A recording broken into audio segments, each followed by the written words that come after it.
Don't mind that noise, it's my coffee maker. It is a beautiful sunny day where I live. Here's what I want everybody to start doing. 4B movement, 4B movement supporters, make this the time where you start to plan your action steps. What do I mean by that? We have awareness, we have community, we know what the movement's about, we know what we're doing, or rather what we're not doing. So the next step is turning the movement into action. Think about women, the women in your area, the women in your family, the women in your social circle. What do those women need? Is there a DV shelter near you, a counseling center near you that caters to women? Call those locations, ask them what they need.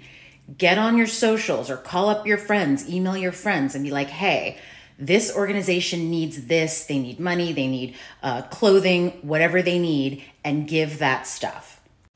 Think about what the women in your life and your community need on an individual basis. Maybe you know someone who's struggling financially and who's in between jobs, and maybe their kids need something or they need something.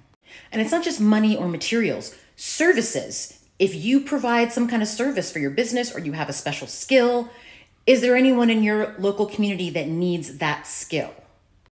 Get your money together. It's spring cleaning time, so it's not just time to clean out your closet and clean your home. It's time to clear the clutter from every area of your life. Look at any area of your life where there is clutter, where there is waste. Pull your bank statements and look at your spending. What's wasteful? And I'm not saying don't spend money on fun stuff. I spend money on fun stuff all the time, single child free, I got extra money. But could that money be going to other things that are more important? Probably. I personally recommend budgeting nonsense into your budget. Like set aside a certain amount of money every month that you just get to spend on crap. I don't care what it is. Like if you want to eat, greasy food, if you want to, splurge at Sephora, whatever you want to do, set aside a specific amount of money to do that, because this is capitalism. This is 21st century America. We're constantly advertised to on our phones, on the TV, everywhere. You're going to spend money on crap. It's going to happen. For me, the only hope is to just control that spending. And so far that's worked out very well for me. I tend to stay within the limits, the monthly limits that I set for nonsense spending. I recommend doing that. Reevaluate your budget as a woman. See where you're leaking or hemorrhaging money. Do you have enough saved? Are you saving in a savings account with a high annual yield? Look for a high yield savings account, because most savings accounts don't even give you 1%. But if you put your cash in a high yield savings account, you can get up to 6% interest in a high yield savings account. So for your cash, stuff that you might need for an emergency, high yield savings account. Do you think you might want to start investing in the stock market? Think about that. Creators like the Budgetnista, Tori Dunlap from her first 100K, those are good resources for that. Check them out. You want to start a business, start a new side hustle. Lorraine Kamisha on here, she's really great for that. You want to punch up your social media presence, get your YouTube channel going. Shar Henley's good for that. You figure, hey, I want to write that novella, or I want to start writing articles and pitching them to magazines. Mel Hamlet's a professional writer. She can show you how to do that. Find good people, pay them fairly for their services, and take advantage of their advice. There are a lot of resources on this app, which is what I really like about it. One of the many things I like about it. Clean up the clutter, and that includes people too. Are there people in your life that are sucking energy from you? Energy that you could be using on more productive things, or even just more things that bring you joy. There's nothing wrong with joy. If you want to spend money or do something just because it brings you joy, it doesn't bring you any money, it doesn't do anything else, that alone in itself is valuable. Joy is valuable. Don't live without it. My two things I'm working on right now are gardening and sewing. I am about to narrow down a sewing machine purchase. I have bought a beginner's book on sewing from the TikTok shop. I'm very excited for that to arrive. And I'm just going to read that book, get some YouTube videos together, and just start. I'm just gonna start doing it. Also, gardening. I'm thinking about a way that I can grow things year round. I live in this big condo. It's 3 levels. I have a balcony. So I'm trying to think, what can I do that ensures that I have enough sunlight, but that keeps the cats away? I got a cat, so I got to think about plants in the house. A lot of things are poisonous. All the plants I currently have in my house are fake. Right now, you can see behind me, all those plants are fake. They look pretty, but they're fake. The flowers over there, fake. Because I like things that look pretty, but that aren't gonna poison my cat.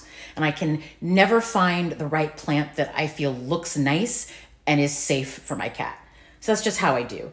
So I have this great balcony out here in front of me, and I'm trying to think about what do I want to do with it. Do I want to get new furniture? Do I want to get rid of that grill? I'm not really a grilling person. Besides, due to my health, I'm thinking of going vegan again anyway, so I don't need the freaking grill. I don't cook, I don't grill.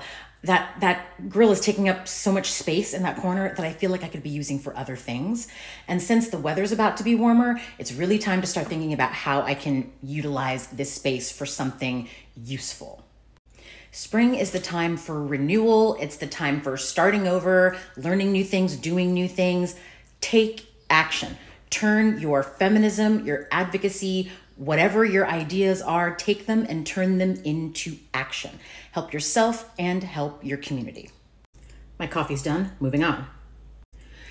As a 46-year-old woman, what makes me really sad when I look back on my life is how much time I wasted trying to appease patriarchy.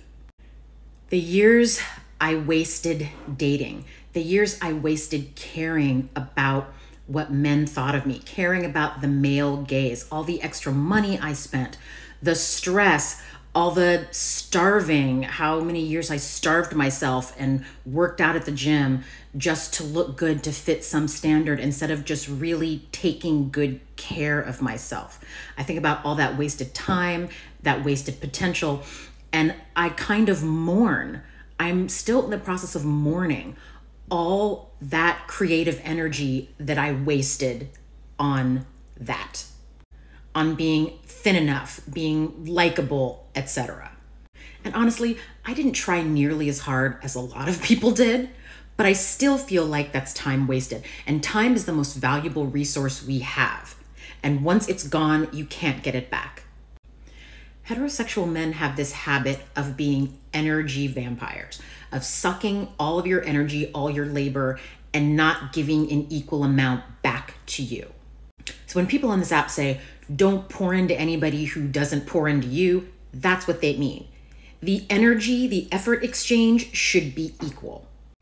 At a minimum. Personally, I think heterosexual men should be giving a little bit more than we do, but that's another video. Now, all the things I just mentioned, I want all of you to do this. Whether you're 4B or not, I want you to do this. But this message, this part is for the people that are not 4B, that are still in the heterosexual dating market, that want to get married, want to have children, want to do all those things. This is for these women. So listen, the rest of you, you can swipe on. Set a high standard and do not deviate from it.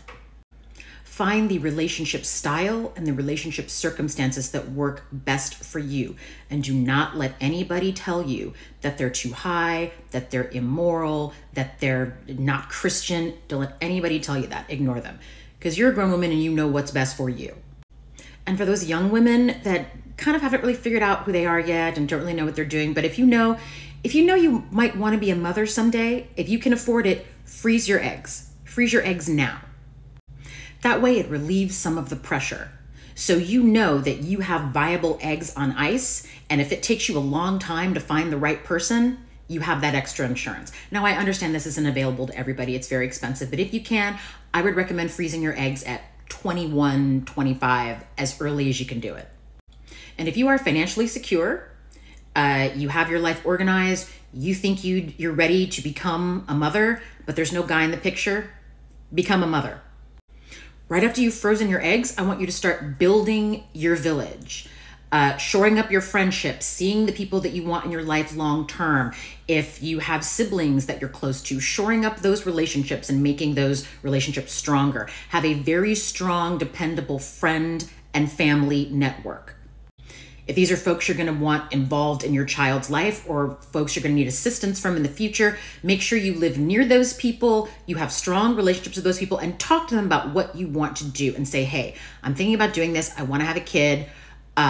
Here's what I'm going to need. I want you to be in my life. I want you to be in my kid's life. Build the village first, because honestly, most people can't afford to buy it. So they have to build it. Because if being a mother is that important to you, you should do it regardless whether or not there's any man in the picture. You should not let the lack of viable men stop you from what your dreams are, even if your dream is being a mother. And that's my advice today.